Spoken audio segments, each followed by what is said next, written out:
ഇന്ന് നമുക്ക് ഒരു ക്യാരറ്റ് തോരൻ ഉണ്ടാക്കാം. അപ്പം അതിന് വേണ്ടിയിട്ട് ഞാൻ ചട്ടി ചൂടാവുന്നുണ്ട്. അരി വെളിച്ചെണ്ണ ഒഴിച്ച് നമുക്ക് അതായിട്ടുണ്ട്. അപ്പോൾ നമുക്ക് അതിലേക്ക് കടുകിടാം. 2 മണി ജീരകം ഇടാം. കുറച്ച് ഉഴുന്നും പരിപ്പും ഇടാം.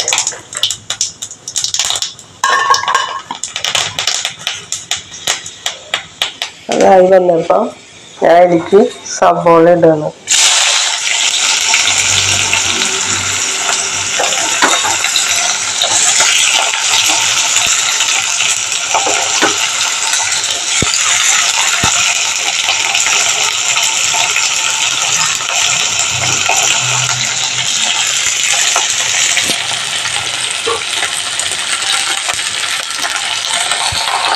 സബോള ഇട്ട് പുകയിൽ വഴറ്റിയെടുക്കാം.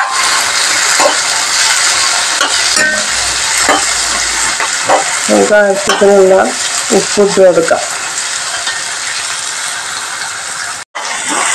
ഞാൻ കറിയിലേക്ക് ആവശ്യമുള്ള ഉപ്പിട്ടിട്ടുണ്ട്. അപ്പോൾ സബോളയിൽ അങ്ങനെ ഉപ്പിടുമ്പോൾ വേഗം വഴഞ്ഞു വന്നോളും. അതിന് വേണ്ടിയിട്ടാണ് ഞാനിപ്പോൾ ചെയ്യുന്നത്. നന്നായി വഴഞ്ഞു വരക്കാം.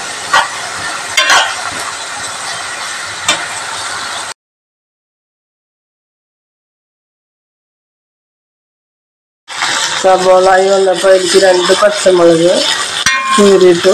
പിന്നെ കുറച്ച് വേപ്പില ഇട്ടുണ്ട്.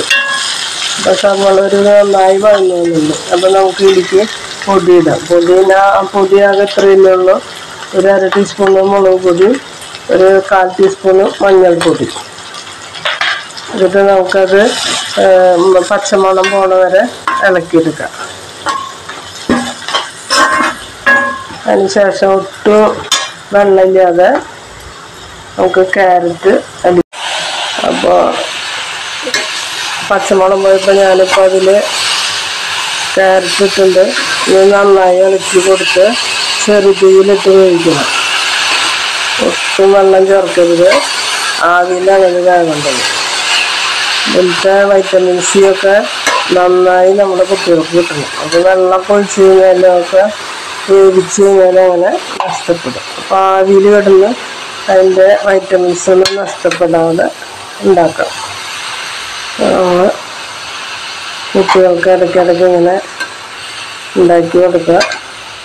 വൈറ്റമിൻ സി കുട്ടികൾക്ക് ഭയങ്കര അത്യാവശ്യമുണ്ട്. കാരണം അവരെപ്പോഴും ഹോട്ടലും എന്തെങ്കിലും ഒന്ന് ഉരഞ്ഞ് പൊട്ടി ഒക്കെ ചെയ്യും. അതിന് വേറെ മരുന്നൊന്നും ചെയ്യണ്ട. ഈ വൈറ്റമിൻ സി റിപ്പയറിങ് നടത്തുന്ന നമ്മുടെ ബോഡിയിൽ മുറിവുകളൊക്കെ ഉണ്ടാകുമ്പോൾ അതിനൊക്കെ റിപ്പയറിങ്ങിൻ്റെ ഒന്നാമത്തെ ആളാണ് വൈറ്റമിൻ സി. നമ്മളിപ്പോൾ ഹോസ്പിറ്റലിൽ നമുക്ക് വൈറ്റമിൻ സി എഴുതി തരും, മുറിവിൻ്റെ ഉണങ്ങാനും പിടിക്കാനും ഇതൊക്കെ ആയിട്ട്. അപ്പോൾ എപ്പോഴും കുട്ടികൾക്ക് ഇതിങ്ങനെ ഇടയ്ക്കാനല്ല ഒരു ദിവസം കടിച്ച് തിന്നാൻ കൊടുക്കുന്നത് വളരെ നല്ലതാണ്. കുട്ടികൾ തിന്നുമെന്നുള്ളതാണ് വേറൊരു വിഷയം. എന്തെങ്കിലും ക്യാരറ്റ് ജ്യൂസ് എന്തെങ്കിലുമൊക്കെ ആയിട്ട് കൊടുക്കാം. അപ്പോൾ ഇത് നന്നായി ഇളക്കിയതിന് ശേഷം നമ്മൾ മൂടിയിട്ടിട്ട് ആവിയിൽ വേവിച്ചെടുക്കാം. അങ്ങനെ ചെയ്യേണ്ടത്. ഇതിൽ അടിയിൽ നിന്ന് നമ്മൾ സബോളയൊക്കെ ആക്കി വെച്ചതൊക്കെ ഇതിൽ പിടിക്കത്തക്ക വിധം എല്ലായിടത്തേക്ക് ഇളക്കി യോജിപ്പിക്കണം.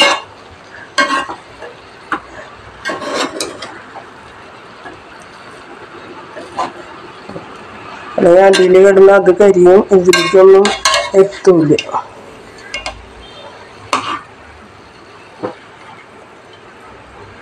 നന്നായി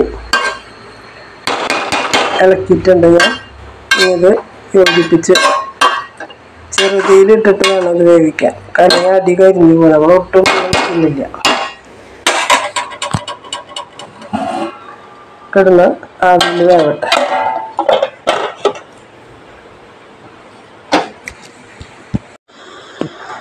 ഇപ്പോൾ ക്യാരറ്റ് ആയിട്ടൊന്നുണ്ട്. കണ്ട ഇതിൽ നമ്മൾ ചേർക്കുന്നത് നാളികേരമാണ്. കുട്ടികൾക്കൊരു ടേസ്റ്റ് ഉണ്ടാവും. തന്നെ ആകുമ്പോൾ അത്ര ഇത് പോരാ. നമുക്ക് ഇതിലേക്ക് നാളികേരം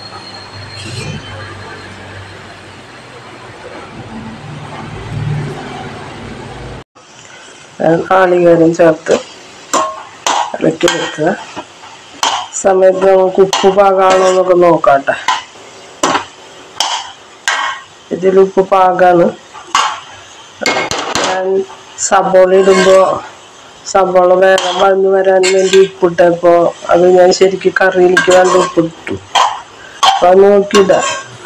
നിങ്ങൾക്ക് കുറച്ചിട്ടാലും മതി. എന്നിട്ട് പിന്നെ കറി നേരെ ഇത് നോക്കിയിട്ട് പിന്നെ നിങ്ങളുടെ ഉപ്പ് അതിന് പാകത്തിനനുസരിച്ച് ഇടുക. ഞാനത് വലിയ കുക്കും കറിക്കൊന്നും വേണ്ടി ചെയ്യണത് വീഡിയോ അല്ല. എനിക്കെൻ്റെ ഒരു മോള്, അപ്പോൾ അവളിങ്ങനെ ഓരോന്ന് എന്നോട് ചോദിക്കുക ചെയ്യും. അപ്പം അങ്ങനെ പഠിച്ച് വരുന്ന കുട്ടികൾക്ക് ചെയ്യാൻ വല്ലതും കാണുകയാണെങ്കിൽ അവർക്ക് ഇഷ്ടപ്പെട്ടു അങ്ങനെ ചെയ്യുന്നതാണ്. അപ്പോൾ ഇത് നല്ല ടേസ്റ്റിയായി കുട്ടികൾക്ക് കഴിക്കാൻ പറ്റിയ, എന്നാൽ അത് കൂടുതൽ ഗുണപ്രദമാണ് താനും. നല്ല വൈറ്റമിൻ സി ആണ് ഇതിൽ. അപ്പോൾ ഞാനൊരു റിട്ടയർഡ് നേഴ്സ് ആയതുകൊണ്ടാണ് കേട്ടോ അത്ര ഇതിൽ പറയണം ഞാനിത്. അപ്പോൾ അത് നല്ല ടേസ്റ്റായ കറിയാണ്. ഉണ്ടാക്കി കൊടുക്കുക. ഇഷ്ടപ്പെടുകയാണെങ്കിൽ ലൈക്ക് ചെയ്യുക, ഷെയർ ചെയ്യുക. നാളെ വേറൊരു കറിയായിട്ട് കാണാം. Thank you.